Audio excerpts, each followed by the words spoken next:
संसारी रात दिया बिताई बाता अपन भोजन न बसियती आहो राजा मांगे न सिमरा की कवैती आहो राजा कबो न बिया हमारा चैती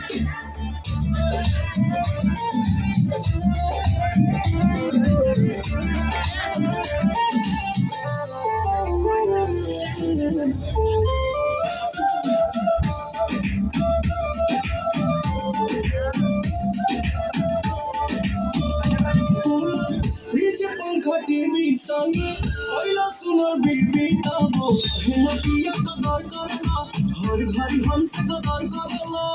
जननी ना पवन पिया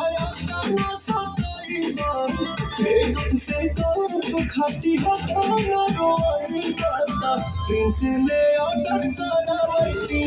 आहो राजा मांगे न सिंगा की कवैती